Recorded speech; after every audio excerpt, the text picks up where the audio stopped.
Buenas noches con todos.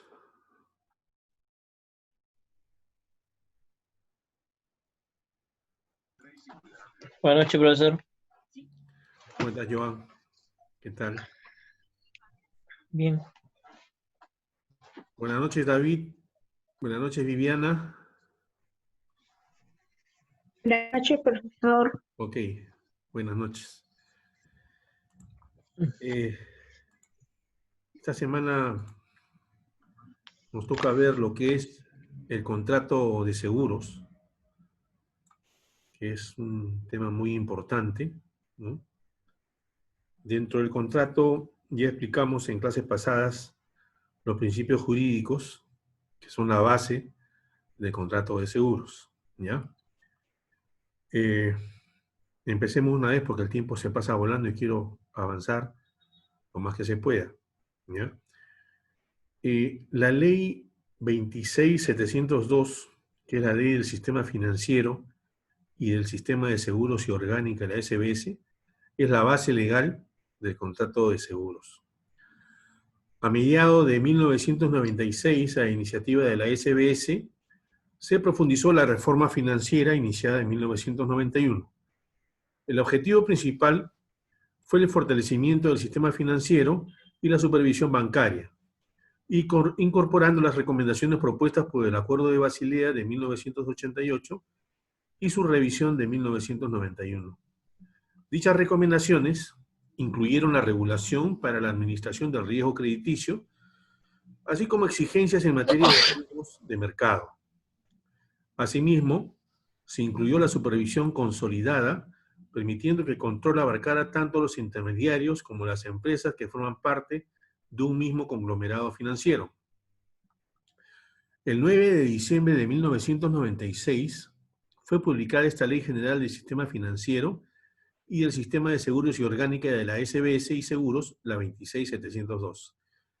Esta ley recoge los aspectos de regulación prudencial que estaban presentes en las dos leyes anteriores y agrega los aspectos mencionados en el párrafo anterior, así como la definición del concepto de transacciones financieras sospechosas como parte de los esfuerzos del Estado para combatir el lavado de dinero proveniente de actividades. Buenas noches.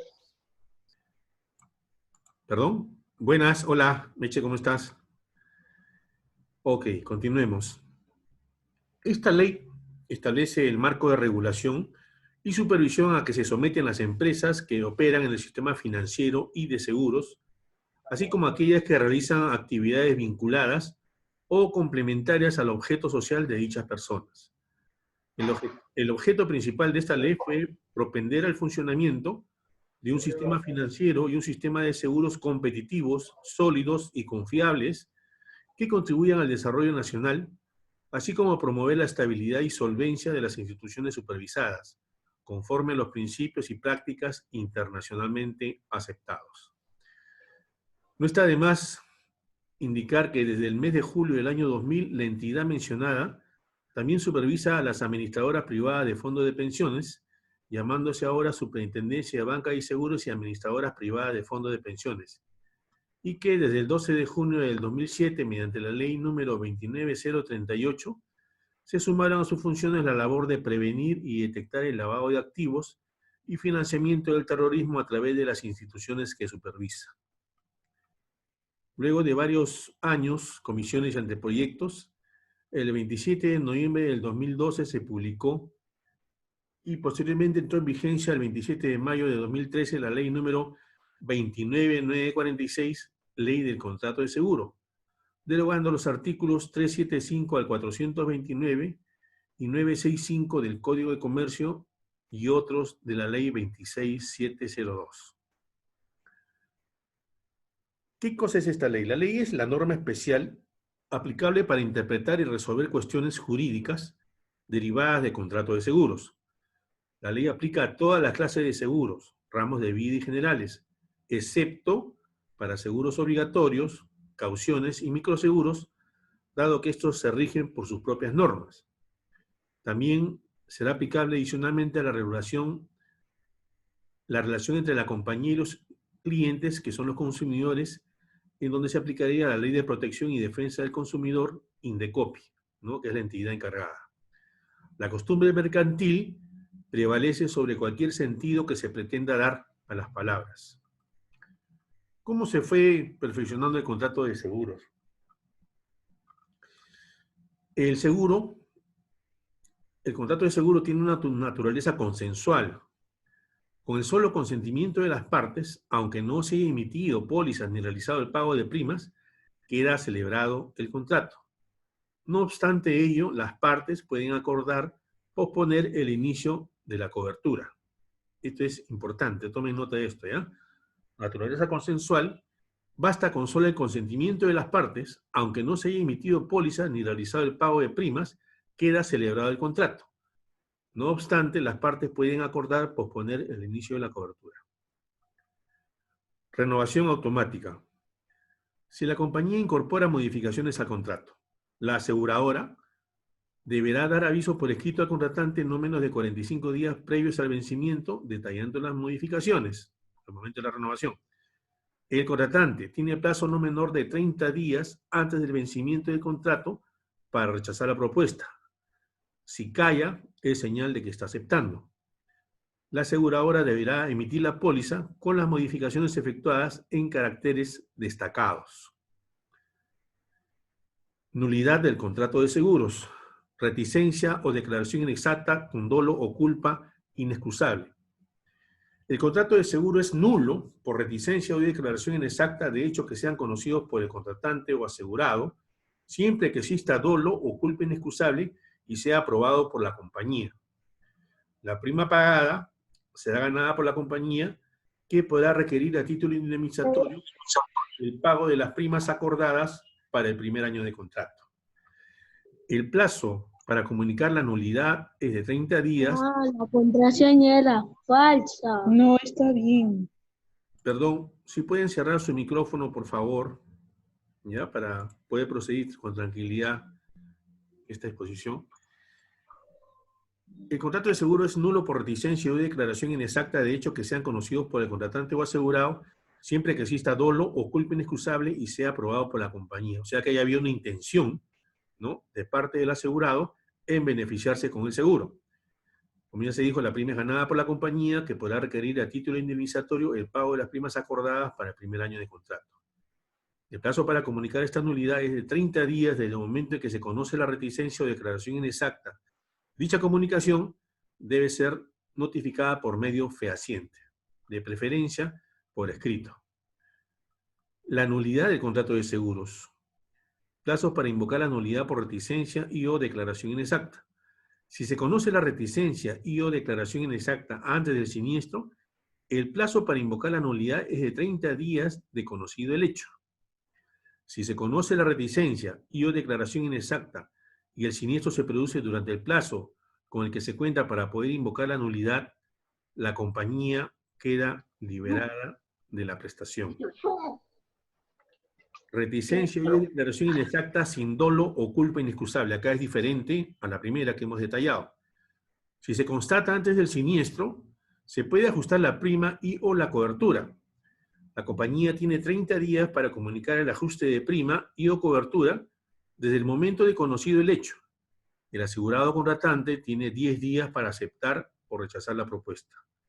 Si el asegurado no acepta o vence los 10 días para pronunciarse, la compañía puede resolver el contrato debiendo comunicarse ello al asegurado dentro de los siguientes 30 días. La compañía gana la prima de vengada a prorrata. Quiere decir que si ibas a pagar $1.000 por una cobertura anual, se divide estos $1.000 entre los 365 y se multiplica por 100, y esa es la proporción de prima de vengada por rata que tiene que cobrar la compañía de seguros, ¿ya? Si se constata después del siniestro, se reduce la indemnización en igual proporción a la diferencia entre prima convenida y la que resultaría aplicable. ¿En qué caso no procede la nulidad y revisión y resolución por reticencia y o declaración inexacta? Si a la firma del contrato la compañía conoce o debe conocer el estado del riesgo. Si la omisión o declaración inexacta no influyó en el siniestro ni en el monto de la indemnización. Si no se respondió a una pregunta expresa pese a ello, la compañía celebró el contrato. si la omisión o declaración inexacta disminuye el riesgo. Pago de primas. El contratante es el obligado al pago de la prima. En caso de siniestro, son solidariamente responsables del pago el asegurado y el beneficiario por la prima pendiente. El asegurador no puede rechazar el pago de la prima ofrecido o efectuado por un tercero. En efecto, por decir, en el caso de un seguro vehicular, de repente el asegurado lamentablemente no estaba al día en sus pagos, ¿no? Y el tercero puede ofrecer el pago de esa prima, ¿no? Con tal de que pueda ser beneficiado con la cobertura de responsabilidad civil de la póliza vehicular. Eso está permitido. El pago de la prima puede ser fraccionada o diferida, debiendo constar los plazos en el convenio de pago. Compensación. Se podrá compensar la prima pendiente de pago únicamente en la póliza afecta por el siniestro atendido contra la indemnización debida. En el caso de que hubiese una falta de pago, ¿no? Y hubiera un siniestro liquidándose en curso, se podría deducir de este siniestro, previo acuerdo, ¿no? El importe de prima pendiente contra la indemnización que resultaría, ¿ya? Falta de pago de primas. A partir de la fecha de vencimiento de prima, 30 días después,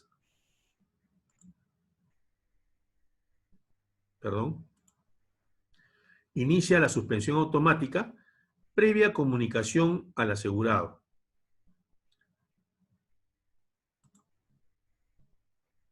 $60 días después de comunicación remitida al contratante, se resuelve el contrato, previa suspensión, ¿no? Primeramente ha tenido que haber una suspensión a los 30 días.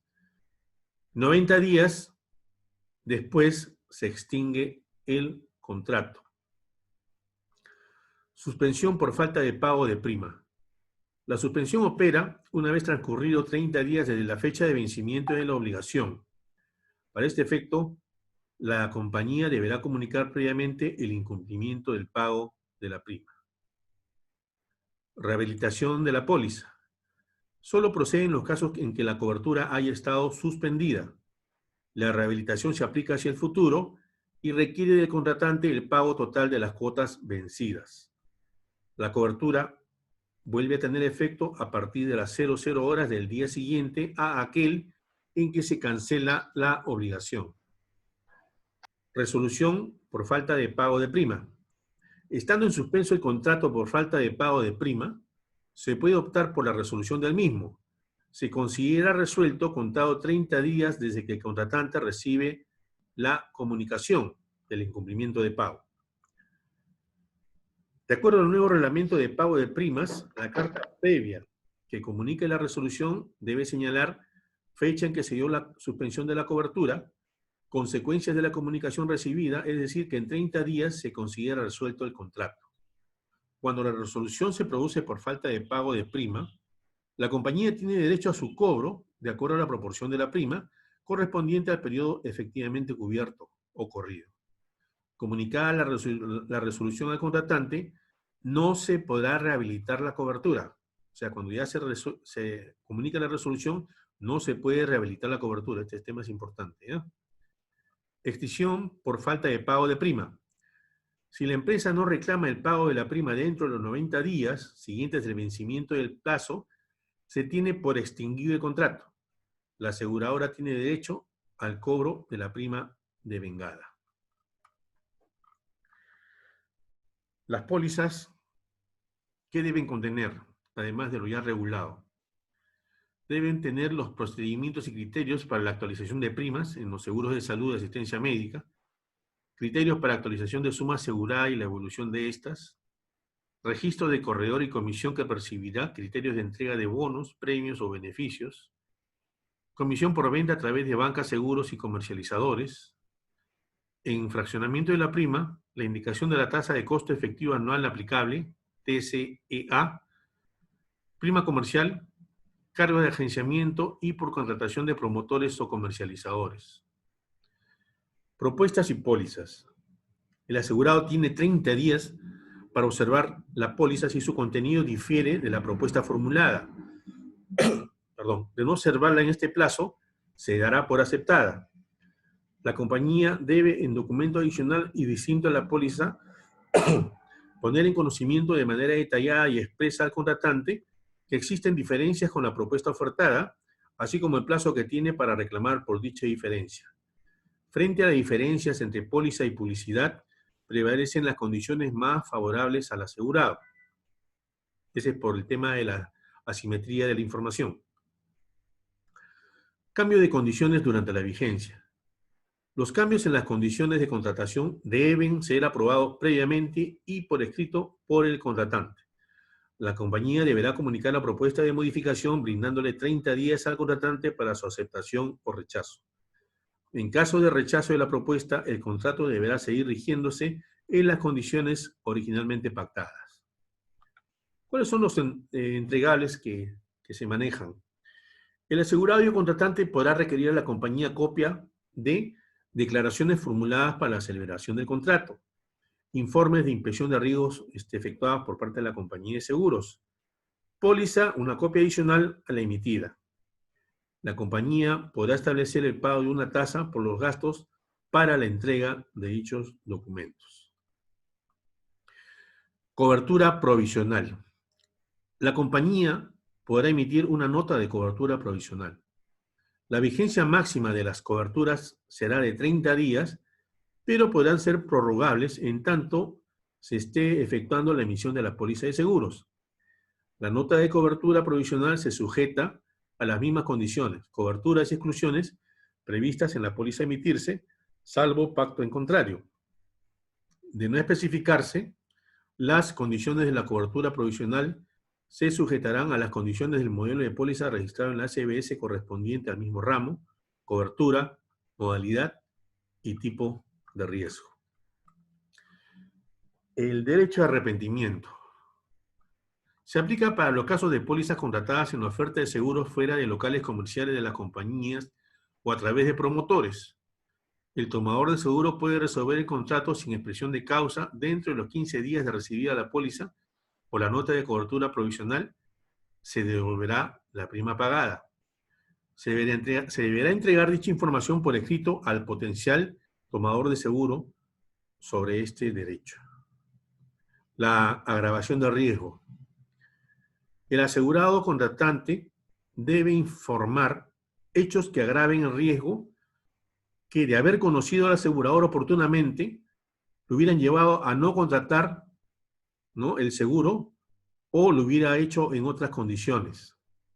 La compañía tiene 15 días de conocida la agravación para hacer 3 cosas: mantener las condiciones, modificarlas o resolver el contrato. En este último caso, este derecho caduca. En caso de siniestro, si el asegurado no informó la agravación antes del siniestro, la compañía se libera de responsabilidad salvo que el asegurado contratante omitió informar sin culpa inexcusable, que la agravación no influye en el siniestro ni en la indemnización y que la compañía conocía la agravación al momento que el asegurado tuvo que haber informado. El aviso del siniestro. El caso del asegurado no cumpliera con comunicar el siniestro dentro de los plazos establecidos por la SBS, se deberá tener en cuenta lo siguiente. Si es culpa leve, se reduce la indemnización salvo que no haya influido en la determinación del siniestro. Si es culpa inexcusable, se pierde el derecho a ser indemnizado salvo que no haya influido en la determinación del siniestro. Y en caso de dolo, se pierde el derecho a ser indemnizado. El siniestro lo puede comunicar el contratante, asegurado, beneficiario y cualquier tercero.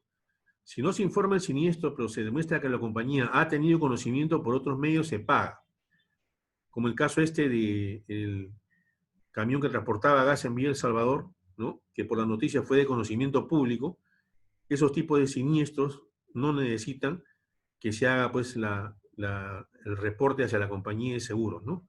Pero igual, con el fin de que no haya ningún tipo de problema, algunos clientes la efectúan. La compañía se libera de la obligación de cubrir el siniestro si se comprueba que el asegurado actúa fraudulentamente, exagera los daños o utiliza medios falsos para probarlos, ¿no?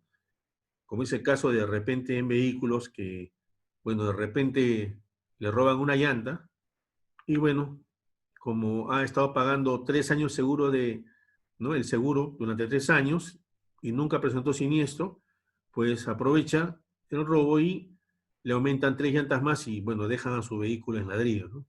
Eso es un acto fraudulento. Aviso del siniestro, plazos. ¿Cuáles son los plazos en los seguros para el aviso del siniestro? En seguros patrimoniales se tiene máximo de 3 días. En seguros personales, máximo 7 días. Y en vehículos y transportes, el más breve plazo posible, ¿ya? El ajustador será nombrado en acuerdo con el asegurado, a quien se le propondrá una terna para su elección. No podrá ser designado ajustador quien esté vinculado, tuviera interés o sea familiar del contratante, asegurado o corredor de seguros. Tanto la aseguradora como el ajustador designado dentro del plazo de 3 días pueden solicitar la ampliación de plazo ante la SBS. El informe de ajuste no es vinculante para las partes y debe ser entregado simultáneamente al asegurado y a la aseguradora. En caso de rechazo del siniestro, ello debe ser comunicado por escrito al asegurado con copia al corredor de seguros. Prescripción. En los seguros con coberturas de fallecimiento, el inicio del plazo de prescripción se computa desde que el beneficiario conoce de la existencia de esta cobertura. Las acciones fundadas en el contrato de seguros prescriben a los 10 años de ocurrido el siniestro. En los seguros con coberturas de fallecimiento, el inicio del plazo de prescripción se computa desde que el beneficiario conoce de la existencia de esta cobertura. Bueno, eso ya se mencionó. Hay una serie de normas que están referidas al contrato de seguros y es importante conocerlas. En esta semana se les ha juntado varias de ellas, ¿no? La 3203 del 2013, que son normas aplicables a los seguros de salud, ¿no? Son normas específicas. La 3202-2013, reglamento para la gestión y pago de siniestros. Esto es lo que obliga a las compañías de seguros para poder cumplir con los pagos o indemnizaciones. 3201-2013, reglamento para el uso de pólizas de seguros electrónicas, que es lo que se está utilizando actualmente. 3199 del 2013, reglamento de transparencia de información y contratación de seguros. Acá pues también obligan a las compañías de seguros a que tienen que ser claro, ¿no? Y en su redacción de cualquier tipo de cláusula, condición o alguna estipulación en especial en la póliza. 3198 del 2013, reglamento de pago de primas de póliza de seguro, que ya lo hemos revisado hace unos minutos. 7044 del 2013, reglamento de registro de modelos de póliza de seguros y notas técnicas. Circular 636 del 2009, la 1121 del 2017, reglamento de comercialización de productos de seguros. Y por último, la 4462 del 2016, que modifica el reglamento de registro de modelo de pólizas, ¿no? Que modifica la 7044 del 2013. ¿Cuáles son las nociones fundamentales del derecho aplicado a seguros? Etimológicamente, derecho significa la manera o forma habitual de guiar, conducir o gobernar, y a la palabra latina justicia se le atribuye diversos orígenes como gobernar, ordenar, mandar, proteger y unir. A través de esta fuente se destaca un concepto común: gobernar, ordenar, mandar, dirigir, que también es ayudar o proteger, puesto que tal fin es el fin del gobierno del mandato. Además, gobierno significa orden que vincula la voluntad de quien obedece a la del que manda, de allí la última etimología señalada. De este modo se destaca como significado de la palabra derecho la idea de rectitud en la conducta humana por su sometimiento a las normas o las leyes. Podría definirse entonces el derecho como la regulación de la vida social del hombre para alcanzar la justicia. ¿Cuáles son los componentes de la norma jurídica? El sujeto. La norma jurídica expresa una relación entre dos sujetos que se denominan sujetos de derecho. Uno de los sujetos es el titular, el derecho, sobre el otro reposa la obligación. Pueden ser sujetos de derecho a las personas individuales y las personas colectivas. Es sujeto individual el hombre considerado en sí mismo como persona. Son sujetos colectivos determinadas agrupaciones de personas a las que el derecho atribuye ese carácter. Objeto, en términos generales, significa el fin que persigue el derecho o uno de los elementos de la relación jurídica. La relación jurídica es el concepto jurídico fundamental porque el derecho es relación bilateral de la conducta humana. Es la relación que se establece entre los sujetos y el objeto de la norma. Sanción es la consecuencia que trae la violación de la norma. Es la consecuencia por la infracción de los deberes que las normas imponen. Coercibilidad es el poder del Estado para obligar al cumplimiento de la norma. Es la posibilidad del empleo de la fuerza para el cumplimiento de esta.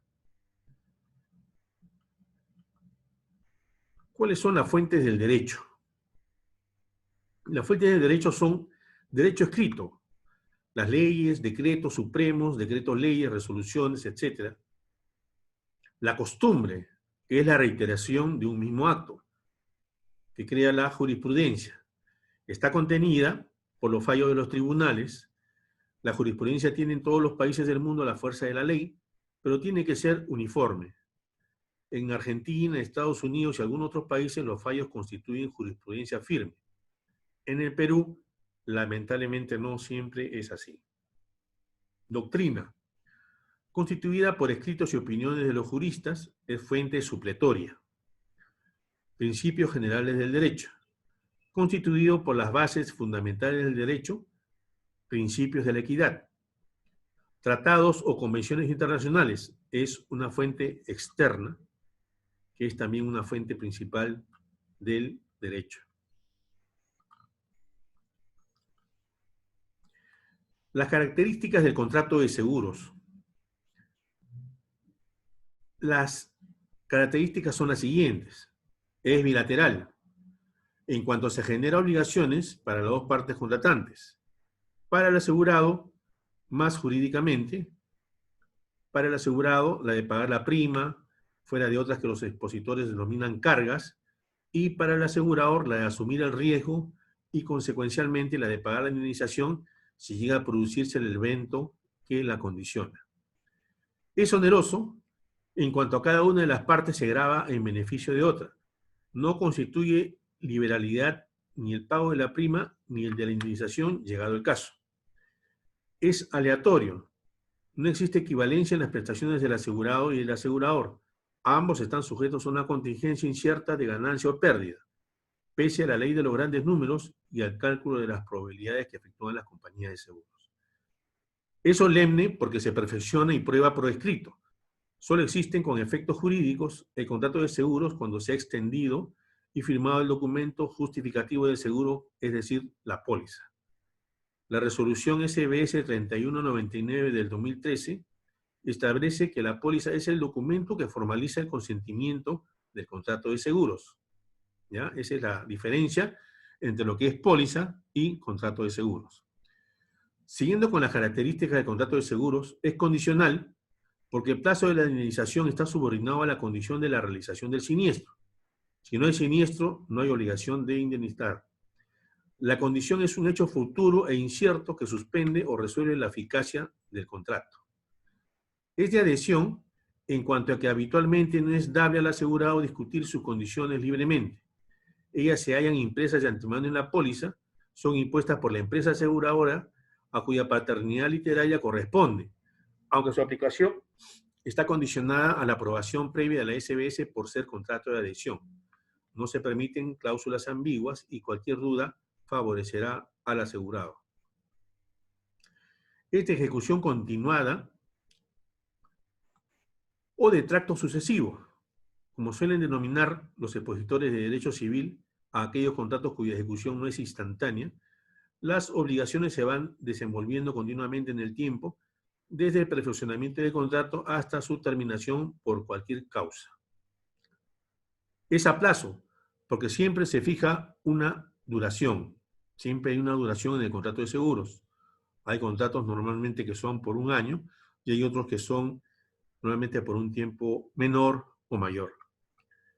Es nominado porque tiene el nombre propio dentro de las nomenclaturas contractuales y es contrato de buena fe. Es cierto que todos los contratos deben cumplirse conforme a la común intención de las partes y ejecutarse con arreglo a las normas de buena fe. Pero en este contrato, por su especial naturaleza, se exige que los vacíos, obscuridades, puntos ambiguos, imprecisiones, etc., se interpreten de acuerdo con la equidad. Es decir, que las resoluciones deben inspirarse más en los sentimientos del orden ético que en los fríos razonamientos de la letra contractual. Se ha dicho por ello que la equidad es la justicia del hecho concreto y del caso particular. Es principal porque subsiste por sí solo, tiene individualidad propia y no depende de ningún otro contrato. ¿Cuáles son los elementos materiales del contrato de seguros? Son tres: el riesgo, la prima y el interés asegurado. El riesgo es el primer elemento que cabe destacar, ya que es fundamental en un contrato de seguro. El riesgo es la posibilidad de que ocurra un hecho dañino que modifique nuestro patrimonio y debe tener unas características básicas. Debe ser futuro, posible y fortuito, es decir, que sea casual o no esté previsto. Que sea concreto y lícito. Concreto porque debe existir y ser real. Ejemplo, un automóvil, un edificio, un animal, son cosas y seres concretos. Lícito porque debe estar permitido por la ley o no es conforme o es conforme a la moral, a la razón o con lo que se considera justo o razonable. Que sea incierto, es decir, no sabemos si va a ocurrir y si ocurre que no se conozca la fecha en que va a tener lugar. No puede depender de la voluntad de la persona asegurada. Que suponga una merma económica para el asegurado. La prima es otro de los elementos importantes en un contrato de seguros. No es otra cosa que el importe que el asegurado está obligado a pagar por obtener la cobertura del riesgo y que ha calculado la aseguradora para asumir la cobertura de dicho riesgo. El interés asegurado o interés asegurable es el interés que tiene el asegurado en que el siniestro no se produzca y, si se produce, en emplear todos los recursos a su alcance para minorar las consecuencias. Si no existiera este, el seguro podría ser objeto de un enriquecimiento injusto e infundado. Los elementos personales del contrato de seguros. Esta complejidad puede ser mayor si tenemos en cuenta otras personas que, sin ser parte del contrato, gravitan alrededor de su órbita, como el mediador de seguros o el tercero perjudicado del seguro de responsabilidad civil. El asegurador es una de las partes que suscribe el contrato y por él se obliga a indemnizar el daño producido al asegurado o a satisfacer un capital, una renta u otras prestaciones convenidas. Esta obligación, de carácter genérico abstracto, en el momento de suscribir el contrato, se convierte en una obligación cierta y concreta cuando se produce el siniestro. El contratante es la persona natural o jurídica que celebra el contrato de seguro. En el caso de un seguro individual, puede además tener la calidad de asegurado. El asegurado es el titular del interés asegurable, objeto del contrato de seguro. Puede ser también el contratante del seguro. El beneficiario es el titular de los derechos indemnizatorios establecidos en la póliza. El corredor de seguros. En la suscripción de un contrato de seguros, si bien no es obligatorio, puede intervenir un corredor de seguros. La carta de nombramiento que el asegurado contratante extiende a un corredor de seguros lo faculta para realizar actos administrativos de representación, mas no de disposición. O sea, no puede disponer del pago de primas ni cobrar los deducibles que debería cobrar la compañía de seguros. Luego viene el tema de los principios jurídicos del contrato de seguros, que ya se los comenté ampliamente, ¿no? Hasta acá, ¿alguna consulta referente a este punto? Que es un poco denso, sí, pero es importante que lean sus recursos, los recursos principales y los recursos complementarios. ¿Alguna consulta? Jorge Ordío, sí, por favor. Disculpa que no haya podido leer todavía tu pregunta. No se preocupe, profesor. Buenas noches. Profesor, una consulta. La naturaleza consensual. Si pongo un ejemplo práctico, ¿se podría dar en una inspección vehicular? Una compañía de seguros inspecciona un vehículo No hay, por ende, un contrato de seguros previo establecido, pero si pasara algún tipo de siniestro, ¿se podría aplicar este tipo de cláusula, por así decirlo? Ok. La parte que se refiere a la consensualidad, como ya se comentó, inclusive puede surgir, ¿no?, de la voluntad de las partes, ¿no? Inclusive sin que se haya emitido todavía la póliza o sin que se haya pagado la prima, ¿no? Eso fue lo que se explicó. Entonces, esta naturaleza consensual, ¿ya? Salvo que en la póliza, ¿no?, que se va a emitir, te pongan todo el requisito de que para que surta efecto el seguro vehicular tienes que, ¿no?, pasar previamente la inspección, porque la compañía de seguros tiene el derecho a saber que existe la cosa, ¿no? Claro que está bien. En lo que se refiere a la naturaleza consensual es, por ejemplo, decir pues que eso se va a perfeccionar con la póliza cuando se emita, ¿no? Pero la parte consensual es el consentimiento de las partes, ¿no? Por ejemplo, yo siendo corredor de seguros me encuentro con el gerente general de una compañía de seguros en un almuerzo y le digo, ¿sabes qué? Mira, tengo acá un cliente que va a hacer un transporte de mercaderías, ¿no? Por favor, quisiera que le puedas dar cobertura. Entonces el gerente general me dirá, hoy cumple con todos los requisitos, no hay nada, no hay nada, ok. Y se puede firmar hasta en una servilleta, ¿no? Indicando, ok, yo me comprometo a asegurar, ¿no?, la mercadería transportada por el asegurado tal, hecho, acordado con el corredor tal, en tal fecha. Entonces, ese es un inicio, ¿no?, de la consensualidad, pero se perfecciona en el tiempo con la emisión de la póliza de seguros, que es lo importante, ¿no? Si es requisito en la póliza de seguros que al menos en bienes patrimoniales se tiene que efectuar una inspección, ¿no?, previa, entonces va a estar sujeto a ello definitivamente. Correcto. Gracias, profesor. Ok. ¿Alguna otra consulta, chicos, que me queda ya menos de 2 minutos? Lechita, ¿cómo estás? ¿Todo bien? ¿Sí? Qué bueno. Karina, está pensativa. Joan, David, Viviana. A ver, acá hay un chat. Súper denso, sí, es cierto.